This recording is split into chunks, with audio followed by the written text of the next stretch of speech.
ଏହି ପାଞ୍ଚଟି କଥା ଶିଖିଗଲେ ଆପଣ ଜୀବନ ଯିବା ଶିଖିଗଲେ ବୋଲି ଜାଣନ୍ତୁ।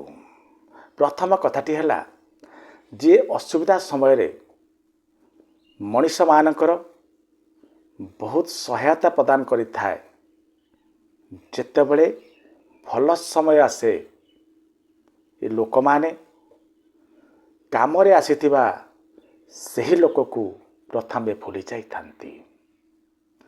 ଯେମିତି ଅନ୍ଧ ବ୍ୟକ୍ତିମାନେ ଯେତେବେଳେ ଆଖି ଫେରି ପାଆନ୍ତି, ପ୍ରଥମେ ସେ କ'ଣ କରନ୍ତି, ସେ ବାଡ଼ିକୁ ଛାଡ଼ନ୍ତି, ଯେଉଁ ବାଡ଼ି ଆଖି ନଥିଲା ବେଳେ ସେମାନଙ୍କର ସହାୟତା ପ୍ରଦାନ କରିଥିଲା।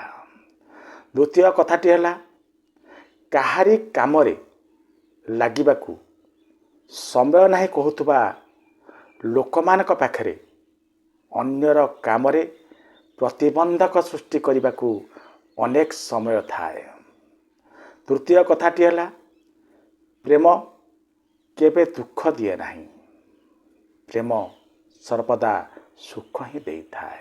ମାତ୍ର ଜଣେ ଭୁଲ ଲୋକକୁ ଆପଣ ପ୍ରେମ କରି ଦେଖନ୍ତୁ, ଦୁଃଖର ପରିଭାଷା ଆପଣ ନିଶ୍ଚିତ ବୁଝିଯିବେ।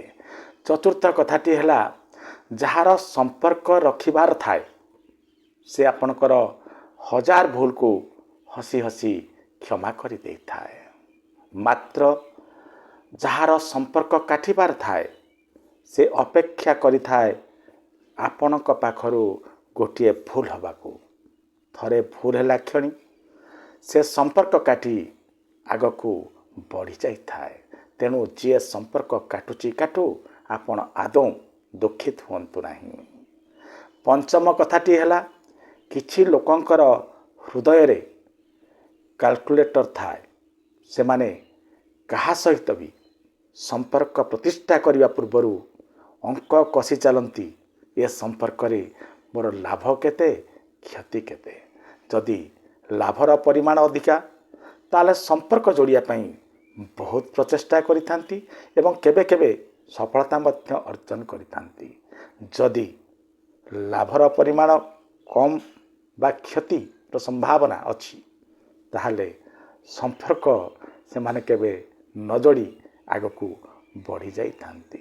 ତେଣୁ ସତର୍କତାର ସହିତ ସମ୍ପର୍କ ଯୋଡ଼ନ୍ତୁ, ଆଗକୁ ବଢ଼ନ୍ତୁ। ରହୁଛି, ନମସ୍କାର।